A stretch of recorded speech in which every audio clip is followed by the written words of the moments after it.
ഇന്ന് നമുക്ക് നല്ല ടേസ്റ്റ് ആയിട്ടുള്ളൊരു മാങ്ങ അച്ചാർ ഉണ്ടാക്കുന്നത് എങ്ങനെയാണെന്ന് നോക്കാം. ഈ ഒരു വലുപ്പത്തിലുള്ള മാങ്ങ ദാ ഇതുപോലെ കട്ട് ചെയ്ത് വെച്ചിട്ടുണ്ട്. പിന്നെ ഒരു 6 പച്ചമുളകും 4 വെളുത്തുള്ളിയും 2 കഷ്ണം ഇഞ്ചിയും ചെറുതായി അരിഞ്ഞെടുത്തിട്ടുണ്ട്. വീഡിയോ കാണുന്നതിന് മുന്നേ നമ്മുടെ ചാനൽ മറക്കാതെ ഒന്ന് സബ്സ്ക്രൈബ് എടുക്കണേ. വീഡിയോക്ക് ലൈക്ക് കൊടുക്കാനും മറക്കരുത്. അപ്പോൾ നമുക്ക് ആദ്യം ഇതിന് വേണ്ടിയിട്ട് 2 സ്പൂൺ കടുകും 1 സ്പൂൺ ഉലുവയും ഒന്ന് വറുത്തെടുക്കുന്നുണ്ട്. ഒന്ന് ചൂടാക്കി എടുത്താൽ മതി. അതൊന്ന് പൊട്ടിത്തെറിക്കുന്ന സമയത്ത് അത് നമുക്ക് വേറൊരു പാത്രത്തിലോട്ട് മാറ്റി വെക്കാം. ഇനി നമുക്ക് അതിലോട്ട് കുറച്ച് വെളിച്ചെണ്ണ ഒഴിച്ചു കൊടുക്കാം. നിങ്ങൾ ഒരുപാട് കാലം സൂക്ഷിച്ച് വെക്കാനൊക്കെ ഉണ്ടാക്കുകയാണെങ്കിൽ നല്ലെണ്ണയാണ് ഉപയോഗിക്കുന്നത് നല്ലത് കേട്ടോ, കേട് വരാതിരിക്കാനൊക്കെ. അപ്പം ഞാൻ ഒരു മാങ്ങയല്ലേ ഉള്ളൂ.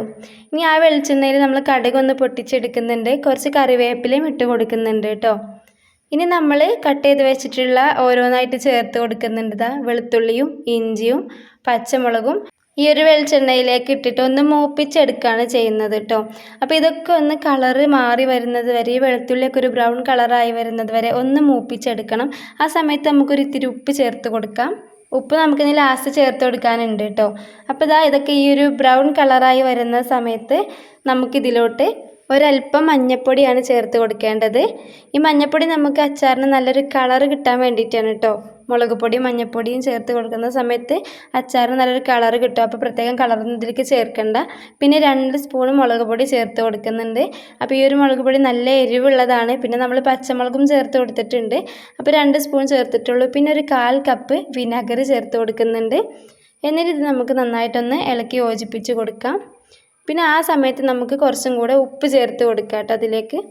ഇനി നമ്മളതൊന്നും കൂടി യോജിപ്പിച്ചതിന് ശേഷം നമ്മൾ നേരത്തെ മാറ്റി വെച്ചിട്ടുള്ള കടുക് ഉലുവ ഉണ്ടല്ലോ, അതൊന്ന് പൊടിച്ചെടുത്തതിന് ശേഷം അതൊരു സ്പൂൺ ചേർത്ത് കൊടുക്കുന്നുണ്ട്. പിന്നെ ഇതിലോട്ടൊരു അല്പം കായപ്പൊടി ചേർത്ത് കൊടുക്കണം. പിന്നെ നമ്മൾ ബാക്കിയുള്ള സുർക്കം കൂടെ നമുക്ക് ആവശ്യത്തിനുള്ള സുർക്ക ചേർത്ത് കൊടുക്കാം. ഇനി നമുക്കിതിലോട്ട് നമ്മൾ അരിഞ്ഞു വെച്ചിട്ടുള്ള മാങ്ങ ചേർത്ത് കൊടുക്കാം. എന്നിട്ടിത് നന്നായിട്ട് മിക്സ് ചെയ്ത് കൊടുക്കണം. അപ്പോൾ നമ്മൾ ഈ കായപ്പൊടി ചേർത്ത് കൊടുക്കണം. നമ്മൾ അച്ചാർ പൊടിയാണ് ചേർത്ത് കൊടുക്കുന്നതെങ്കിൽ, അതായത് പിക്കിൾ പൗഡർ വാങ്ങിയിട്ട് അത് ചേർത്ത് കൊടുക്കുകയാണെങ്കിൽ കായപ്പൊടി പ്രത്യേകം ചേർക്കേണ്ട കേട്ടോ, അതിലത് ഇൻക്ലൂഡ് ആയിട്ടുണ്ട്. അപ്പോൾ നമ്മളിതാ ഈ ഒരു മസാലക്കൂട്ടിലേക്ക് നമ്മൾ ഈ കട്ട് ചെയ്ത് വെച്ചിട്ടുള്ള മാങ്ങ ചേർത്തിട്ട് നന്നായിട്ട് ഇളക്കി യോജിപ്പിച്ച് കൊടുക്കുന്നുണ്ട്. പിന്നെ ഇതിൽ നമുക്ക് ഉപ്പൊക്കെ നോക്കിയിട്ട് വേണമെങ്കിൽ ചേർത്ത് കൊടുക്കാം. പിന്നെ നമ്മൾ ഇതിലേക്ക് കുറച്ചും കൂടി വിനെഗർ ചേർത്ത് കൊടുക്കുന്നുണ്ട്, അതായത് സുർക്ക ചേർത്ത് കൊടുക്കുന്നുണ്ട്. വിനെഗർ നമ്മൾ നോക്കിയിട്ട് ചേർത്ത് കൊടുത്താൽ മതി കേട്ടോ. അപ്പോൾ ഞാനിവിടെ ഒരു 1/2 കപ്പ് കൂടി വിനെഗറാണ് ചേർത്ത് കൊടുക്കുന്നത്. ഒരുപാട് സുർക്ക ചേർത്ത് കൊടുക്കരുത്, എന്നാൽ ഒട്ടും കുറഞ്ഞും പോവരുത്. ഒരു പാകത്തിന് നമ്മൾ സുർക്ക ചേർത്ത് കൊടുക്കണം. എന്നിട്ട് നന്നായിട്ട് ഇളക്കി യോജിപ്പിക്കണം.